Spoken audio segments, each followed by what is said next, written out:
Ambassador, thank you very much for speaking with ANI, sir. Sir, I'll begin by asking you. UAE has faced more than 1,000 missile and drone attacks. It's more than all the countries combined, the targeted countries combined. How has the UAE maintained its stability and kept life normal for its residents during this period, sir? So the UAE's ability to maintain stability under these conditions only reflect years of investment when it comes to defense capabilities, institutional readiness, and national infrastructure resilience.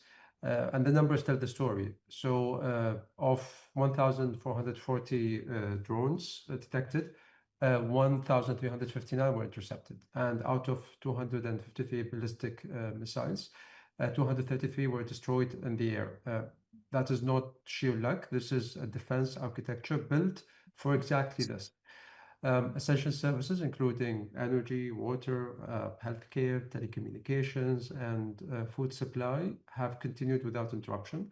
Hotels, shopping centers, and tourism attractions remain open. I've been out and about the past couple of weeks or so. The banking sector remains sound, with total assets exceeding 5.42 trillion dirhams. Strategic food reserves cover 4 to 6 months of demand, and all of this basically is not accidental. The UAE has built a national security framework designed precisely for scenarios like this. And because that framework has held, over 4 million Indians and millions of other residents in the UAE have been able to continue their daily lives with confidence. Mhm. Uh, Ambassador, talking about India UAE relationship now, India and UAE have a deep relationship through the SIPA and through the large Indian diaspora. How has this moment affected this relationship, and what assurance can you offer to Indian families watching from home, sir? They were watching the place where their son works, where their daughter lives, where their family has built a life. And Prime Minister Modi's response to that reality was immediate. He called His Highness Sheikh Mohammed bin Zayed Al Nahyan, the President of the UAE, directly, and Mm. he did that because he understood that the 4 million Indians living in the UAE deserved to know that their Prime Minister was personally engaged, personally watching, and personally in contact with the leadership of the country they call home. The connection between our two countries was demonstrated in the most human terms possible uh, when His Highness, the President, visited 500 civilians in hospital, two Emiratis, one Sudanese, one Iranian, and one Indian. Mm. And His Highness sat with an Indian national and said directly, they are all our responsibility. That is the assurance Indian families watching from home should hold on to.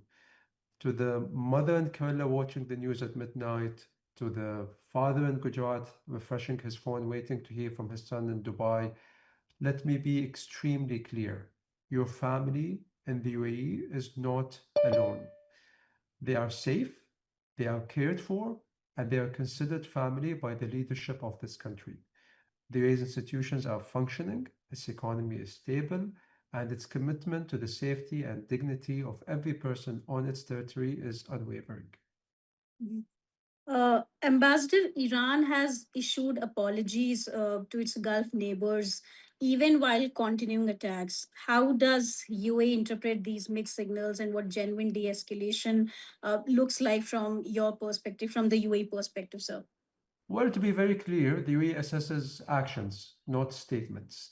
What we have seen is attacks continuing despite diplomatic language, which underscores the importance of concrete and immediate steps rather than just words.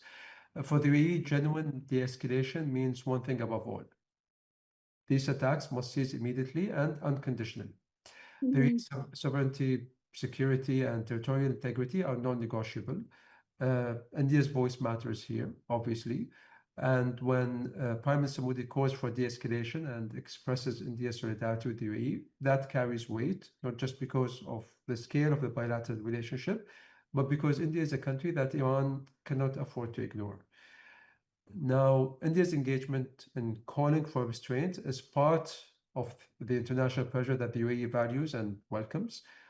Beyond that, the UAE calls on the international community, particularly the UN Security Council, to condemn these attacks and take the measures necessary to prevent their recurrence.